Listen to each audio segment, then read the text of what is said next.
Have concerns for anything in life. Really, no feelings, emotions, or anything whatsoever.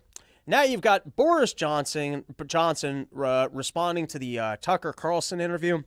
So it's interesting. We've been talking about, and part of the problem for a long time, that it seemed like a peace deal had been worked out in Ukraine. It was reported.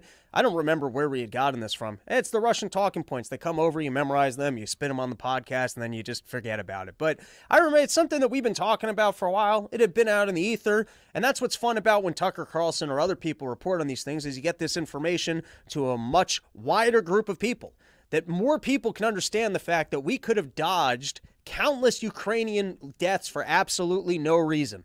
Remember, people decided to fund this war. They lied to us to say that it was being a victory. The whole thing could have been avoided. Nice and simple. You could have just not done the war. But no, we decided we had to talk them into it. We have to ruin their peace deals. And so here was Boris Johnson commenting on the Tucker Carlson piece. Around the world, people are watching that ludicrous interview with Vladimir Putin conducted by Tucker Carlson, and we must not fall for this tissue of lies, above all for the notion that Putin is somehow fated to succeed in Ukraine. On the contrary, he is doomed to fail. Read about it in the Daily Mail. All right, so I was curious to read about this in the Daily Mail. Here's Boris Johnson, and this is incredible. After 2 or maybe 3 years at this point of this failed, hey, we're winning in the Ukraine war, they're still trying to sell us on the idea that if we send them $86 billion, that's somehow going to that's somehow going to do something other than just get more Ukrainians killed. Instead of finally waking up to the fact, hey, this thing was failed, this was a bad idea. I could have told you that in week 1 when China and India didn't get our back in the operation. All right, this thing seems to not be working. They're still selling this lie. Remember, Chuck Schumer even said it, that Putin's going to go in and he's going to go take over the rest of Europe. How many years is that going to take him? If you do the math on how much of Ukraine he's taken, and you look at even, I don't know if there's been much movements in the lines, but let's assume there is. What's the math on how long till he gets to Poland? Can someone do those forecasts? And then from Poland to the next area? What are we looking at? In 1,000 years from now, Putin might go and take over all of Europe? I mean, if we're so concerned about this, where's the forecast based on current performance of how soon the guy even gets to Poland? So what is this, something I have to be concerned about in 100 years? By then, global warming might actually be a problem. By then, we might actually get to the point where the global warming thing is something that we have to be concerned about, and everyone just opts out of war because they're like, we can't even use carbon for this thing. But here he is. It's 2 years later, and he's letting you know it's not true. I never got in the way of a peace deal. And not only that, but this war is still important because Russia is losing, and you can read about it in the Daily Mail. And I was like, all right, I'll go read about that in the Daily Mail. You're still claiming that we've got an opportunity to win this thing? What do you got for me, Boris Johnson? And so in the first part of the article, great spin. You know, I guess this guy was a decent politician when he was lying about COVID being a problem and partying. But anyways, so you've got Boris Johnson, and his first part of the article was, I would never have talked the Ukrainians out of a peace deal. It was because of their resolve and their strength as a people. There was no way of getting in the way of the Ukrainians wanting to get out there and battle. All right, that's his claim. That's his claim. It had nothing to do with him. But then this is when he tries to pitch that this is still a winnable fight. So let's give it a read. On the contrary, by investing only a fraction of the U.S. defense budget, you can help those valiant Ukrainians to turn the tide, put Putin back in the box, and therefore help secure the Euro-Atlantic areas for a generation without actually risking a single U.S. soldier. Okay?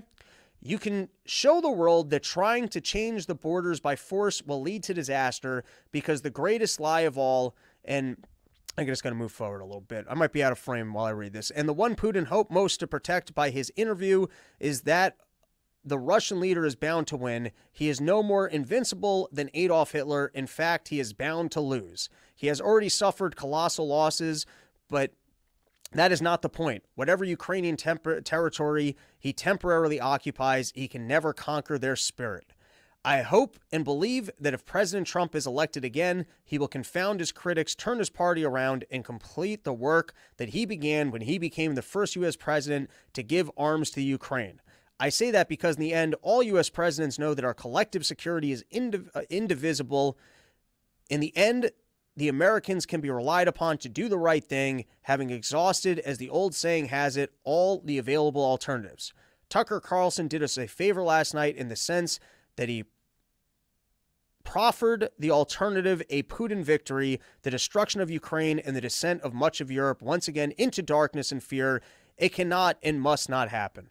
There you go. This is still a winnable fight, and so we have to continue spending money, because if we spend money, Putin will actually take a loss, go back, and everyone will realize we cannot test borders or take things by force. And so this was Rand Paul responding. I mean, he wasn't responding to Boris Johnson, but this was Rand Paul on the same topic.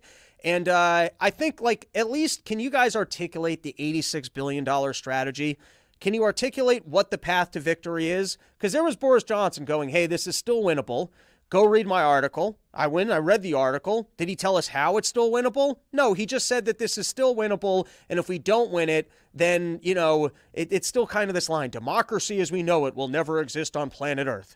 If we let people know that you can go and take territories by force, then we can never have and then, of course, what does America do when we're bombing all over the place and forcing them to have our bases over there?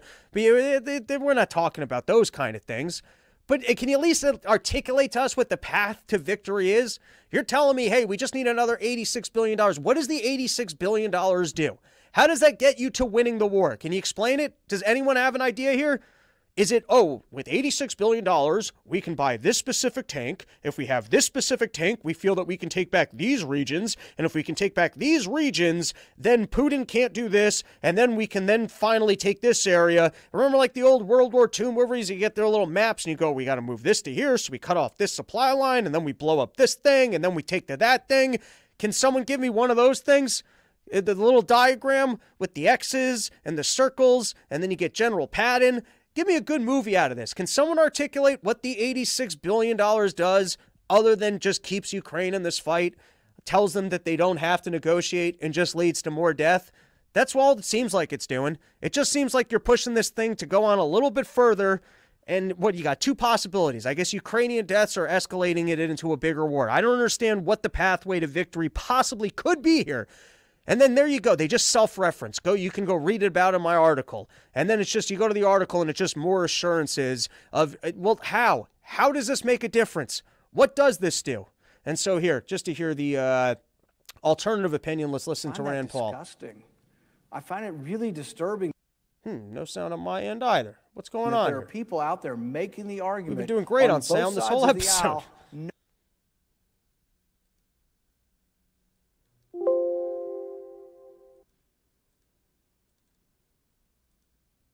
I find that disgusting.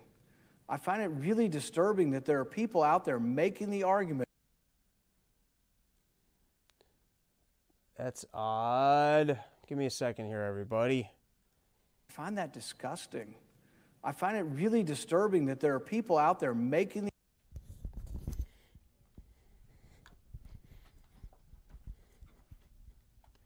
Oh, you're telling me that the audio is playing for you guys and I just can't hear it? That's the oddest mistake we've had yet. All right, fair enough. On both sides of the aisle, no big deal. It's helping our defense industrial base. It's another word for the military industrial complex, because even Eisenhower warned 70-some years ago, he warned that there was a danger that the military industrial complex would get so big that it wouldn't be policy led by Congress, that the corporations would become so big, trillion-dollar corporations grabbing up money, that they would direct policy.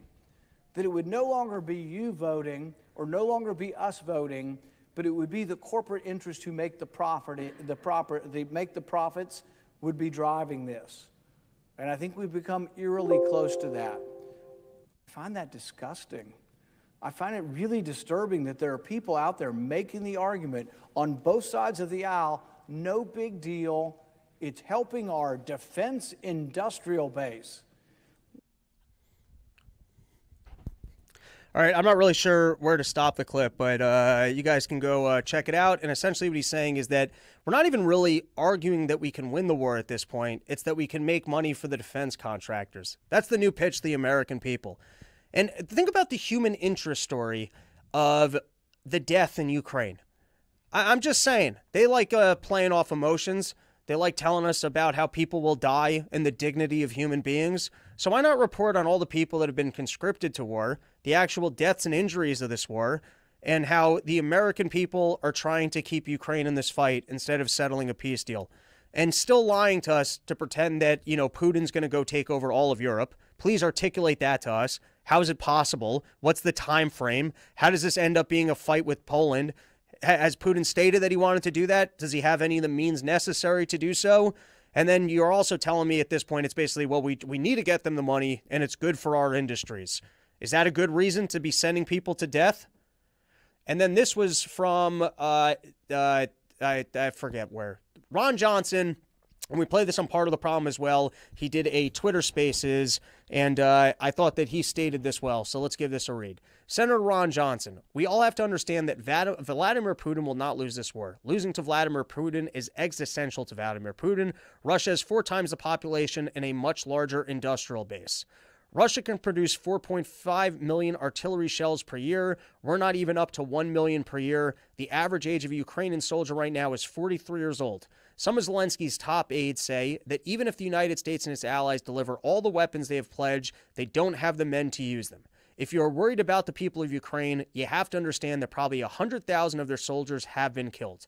The only way this war ends in a settlement, and every day that the war goes on, more Ukrainians and more Russian conscripts die, more civilian dies, and more of Ukraine gets destroyed. Again, sending $60 billion as added fuel to the flames of a bloody stalemate makes no sense.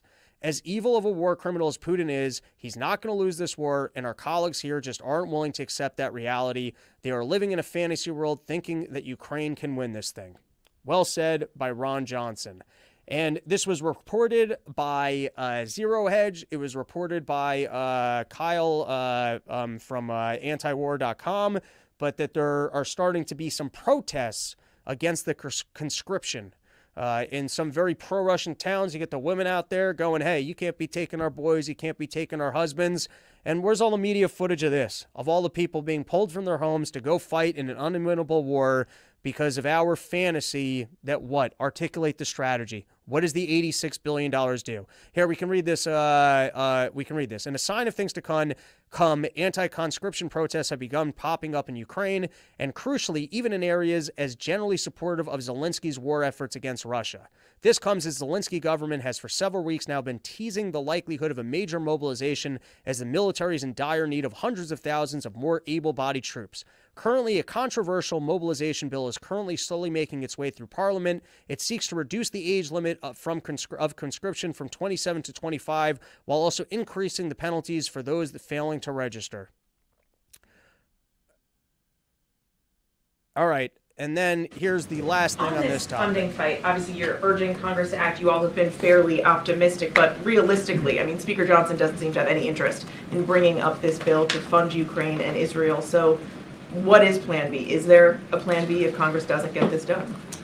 I won't get into hypotheticals. I think the president was very clear in his statement. It's really important that the House now take this up and get it to his desk. As Karine said, if it gets to his desk, he'll sign it. It's critical. This, as we've said before, we said it when we submitted the supplemental back in October.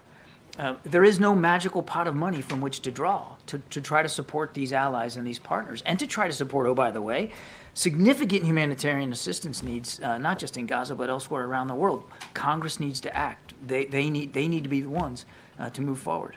But are you seeing any cause for optimism that Congress is actually going to do anything? Well, so far, it certainly doesn't seem like the Speaker is moving in that direction. I think today's a pretty optimistic sign that it got through the Senate. That's not an insignificant milestone. And again, we're grateful for the bipartisan leadership in the Senate. Now it's time for the House to act the same way. And can you just say broadly, I mean, if this doesn't get done, this lack of funding, not to mention Trump. All right, so a couple of things on this. Firstly, kudos to the Congress for what's called. They didn't get rid of Mayorkas, but they did impeach him. And while I understand procedurally impeaching people in these positions, just kind of doing the bidding of the president might not be a win. I think, Mayorkas, it would be interesting if over time, like Fauci, they actually investigated him and saw that he was purposely doing everything he can to try and get more people into the country. And if for some reason that was an actual initiative of the government, but I do think that it's a little bit of a bad look actually being impeached and, having a formal statement of you were completely negligent at doing this job. And now you got over here that Congress might actually be able to prevent the war funding getting from Ukraine. Let's be watching these Republicans and see if they cave. Hopefully they don't. And I think that this does, very rarely, or I find you watch these things and go, man, Congress rules. Or wow, Congress actually makes a difference. But we'll see if in this case it does. And then I love how the government turns around and goes, well, this way, if it thing folds, it's the fault of those Republicans in Congress.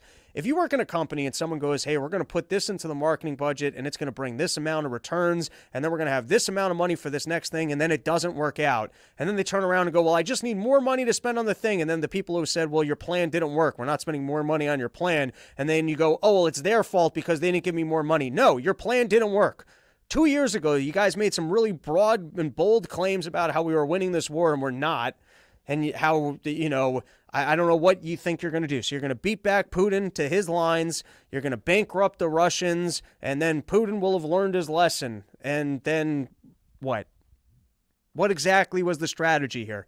And then as you continue to have none of these things work, you go, well, we just need a little bit more for our plan. And you don't actually articulate what that's going to do. And then if you don't get it, you go, it was everybody else's fault.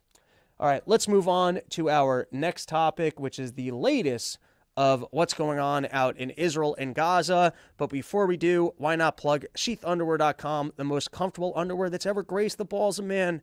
People, if you have not upgraded to Sheath underwear, you don't know what you're missing out on life. This is like that lounge access that I was talking about, where suddenly you're just getting all these wonderful free things that you're like, why is there a universe of freeness? And let me tell you, you don't know the freeing sensation of when you're not thinking about the fact that your balls are stuck to your leg. You don't even know what that lifestyle looks like. When you think, you turn around, you're like, man, it's been 3 weeks and I didn't have to readjust my nuts once.